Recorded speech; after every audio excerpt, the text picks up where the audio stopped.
This podcast is for informational purposes only. This podcast is not intended to replace professional, medical, or mental health advice. The views expressed in this podcast are solely those of the host.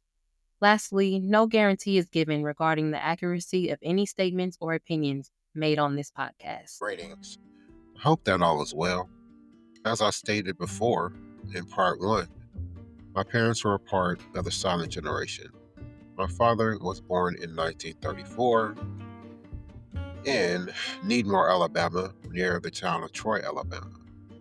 I did not know much about his upbringing. He was one of 12 children. My grandparents were deceased long before I came into this world. My father was a military man. My brother Robert and I followed in his footsteps. He spent 20 years in the Air Force and was a veteran of the Korean conflict and the Vietnam War. He was well traveled. He was a loadmaster, which afforded him the opportunity to travel the world. Travel is important. It expands your consciousness and widens your perspective. Since the earth is our home, why not see as much of it as you can before you take your last breaths on this plane of existence? I inherited my love of travel and music from him. He was a jazz head, and I grew up listening to some of the great jazz musicians like John Coltrane, Miles Davis, Jimmy Smith, and Stanley Turrentine. I developed a love for all genres of music. I listen to everything. I am a globetrotter. I've traveled to 43 states and 11 countries, and I have a multitude of places and people still yet to see and experience. My father and I did not have the closest relationship. I was afraid of him. My father feared that he was a deadbeat, absentee father. I know this because I recall him mentioning it during my childhood. My father was no deadbeat, and I am unsure of the terms of agreement that were agreed upon after my parents' divorce. My mother had custody of us, and my father lived within 2 miles of our location. Although he lived close, it felt like he was far away. We were able to spend 1 week in a month with him, and I'm sure that he wanted to spend more time with us. But he did work a lot. I assume this is where I received my workaholic traits. He was there when he was able to be there. He coached and managed our little league baseball teams. Robert and I were in the band, and we played multiple instruments. He would attend our concerts and parades. He was proud of his boys, but I was afraid of him. And I feel that he was also afraid of my mother. I have a theory as to why he was afraid of her, but I will not discuss it at this time. From what I've gathered, the marriage was extremely toxic, full of domestic violence and infidelity. Everyone is fucked up in one way or another. The question is, what are you going to do about it?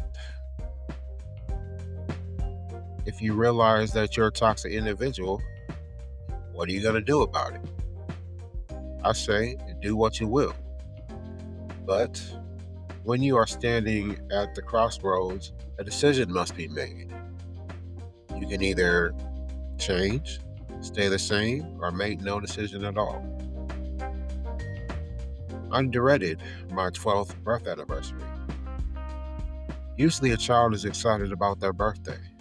I dreaded this day because my father wanted Robert and I to live with him. Now that I'm wiser with age, it would have been best. A young man growing up and learning from a strong masculine energy would have been ideal. Unfortunately, in my case, this did not happen. Instead of confronting my mother and making his intentions known, he placed the responsibility on me. I felt every bit of the tension, and it affected me. I felt a pain in my heart, and this is not the first time I felt this pain. I knew that this was going to stir up some shit, and it did. I am a child of divorce. Robert and I were raised in a cesspool of negative energy. My mother would become extremely jealous of my father, whenever he would entertain a new woman. A thought came to mind. You two are divorced. Grow the hell up and let that man be happy, and you go find yourself someone to be happy with. This is the attitude of, I can't have them, then no one else can. Misery loves company. She would instigate arguments and place Robert and I in the middle of it. She would threaten him with the old favorite, you are not allowed to see your children. One day, she had Robert call our father and used him to make antagonistic remarks. My brother Robert is spiritually gifted as well. He was able to see through her bullshit early in life, while I was stuck in her illusions. She was very skilled at cloaking herself. In the near future, I plan to interview Robert so that I can hear his perspective. We lived under the same roof, and I had no idea that she was mistreating him. Hell, I didn't even know that I was being mistreated. Can you imagine growing up in a home where you are at spiritual war with your own mother? If not, Robert can tell you all about it. I digress.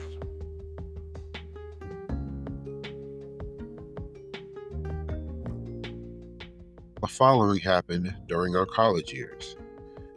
Robert and I were struggling students and we needed tuition assistance. So we had recently enlisted into the Louisiana Army National Guard a couple of weeks prior to the night of February 28th, 2001.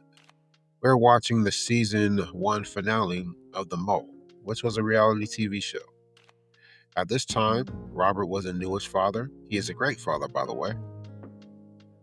The mother of 2 of his children is from Minnesota. I mention this because we received a phone call from our family informing us that your cousins in Alabama have been trying to contact you all, and they did not have your contact information.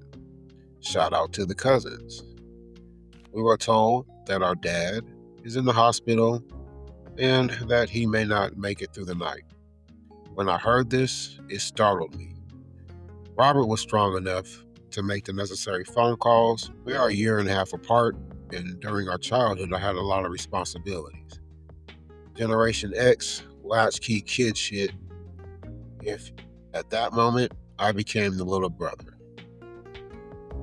My father had a dream that one day he would return to his place of birth, and he was able to bring that dream into fruition. As the story goes, our cousins went to perform a welfare check on our father because they had not heard from him. They went to his home, knocked on the door, and there was no response. They peeked through the windows and saw him lying on the floor.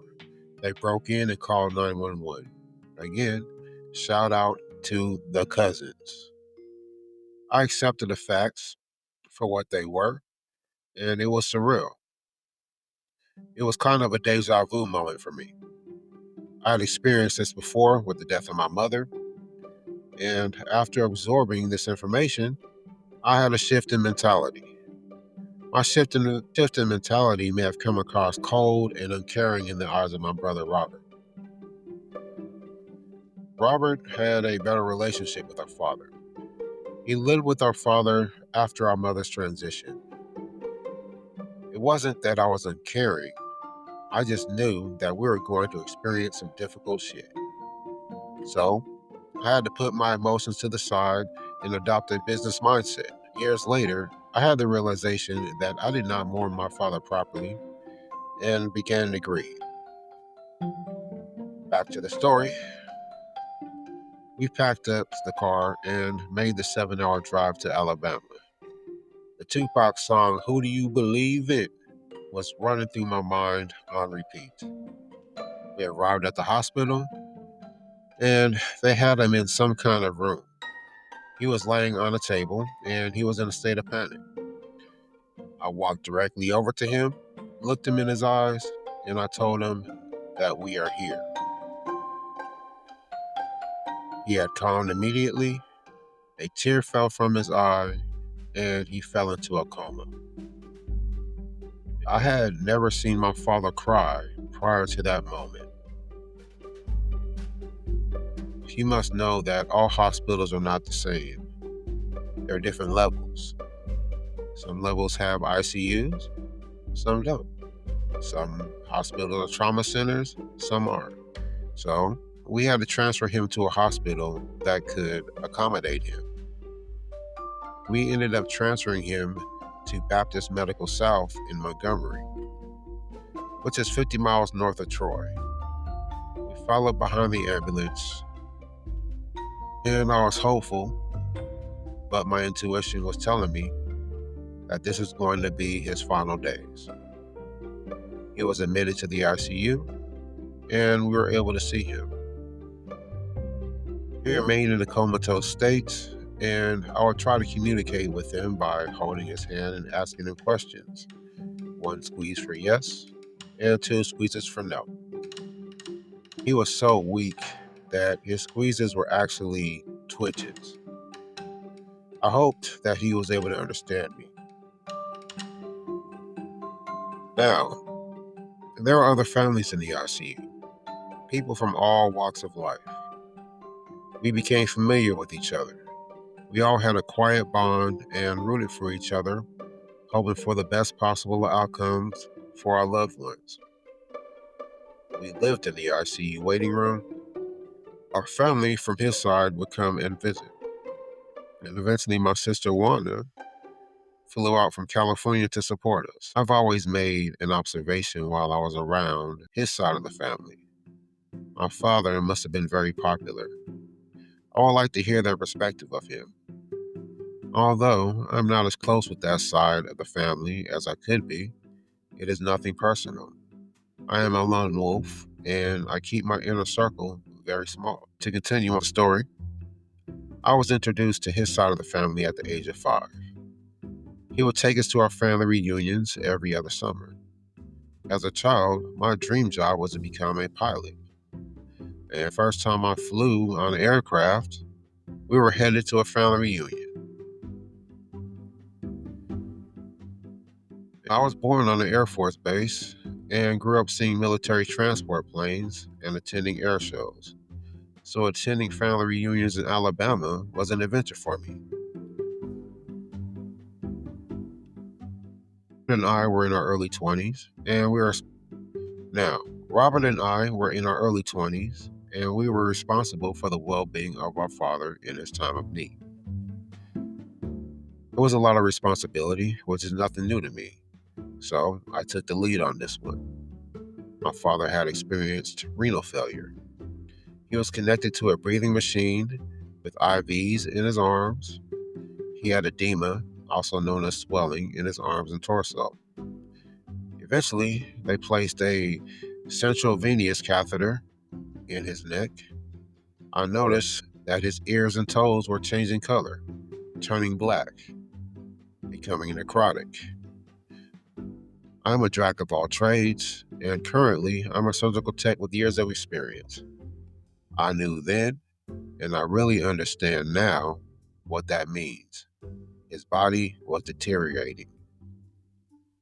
Eventually, he was taken to surgery. They performed an irrigation and debridement to his right hip. In the operating room, we call this procedure an IND, where we remove dead or necrotic tissue from the patient's body. We then wash it out with saline and antibiotics, we then pat the surgical wound with gauze or a sponge and a suction device, depending on the situation. Upon his return from surgery, I went to check on him. I happened to glance at his surgical wound. It startled me, and I became angry. I thought to myself, this is some bullshit. My father is suffering, and we cannot communicate with him clearly. I did not know if he was in pain. He isn't breathing on his own. He is connected to a respirator. This is some bullshit. But I already knew the inevitable. Why prolong it? In the eyes of some, this may sound cold. But remember that this is my perspective, and I have a different understanding of death. I was ready to pull the plug. Why keep someone alive when they are not living?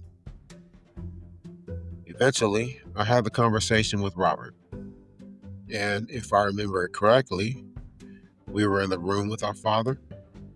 I told him to look at Dad's ears. They are turning black. His toes were beginning to change color as well. I did not show him his hip. If he does not recover, we may have to take him off of life support. Robert became emotional and said no. I felt that his response was selfish, but I have compassion. I understood what he was feeling because this is my father as well. I replied, if we kept him in this state, he would continue to. I replied, if we kept him in this state, he would continue to rot away and they will end up chopping him up. So I made the decision to take him off of life support. I received the paperwork and I signed them in the sanctuary room. They removed him from the breathing tube and transferred him to another unit. I felt that Robert resented me for that decision. And years later, I gave him my perspective.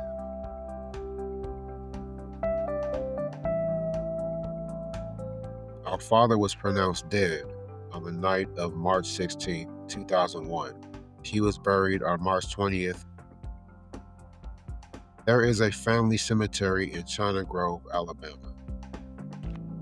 I did not know the history behind it, but my grandparents are buried there, along with other family members. Our family suggested that he be buried there. I remember as a child that he told me that he did not want his remains to be placed there. I never asked for an explanation, and none was given. I respected his wishes. He was given a military funeral with a 21-gun salute.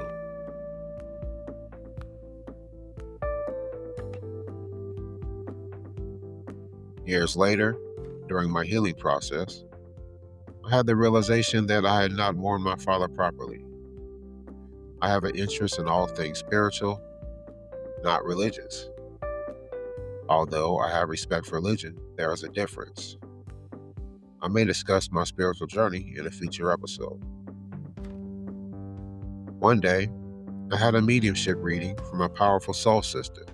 Shout out to Turquoise Majesty. You can find her on Instagram.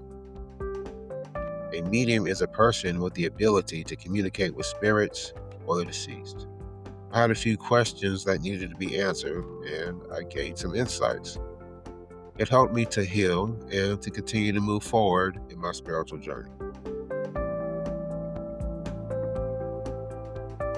My father's birth anniversary was on March 7th. He would have turned 91. Of course, if he were still in the physical.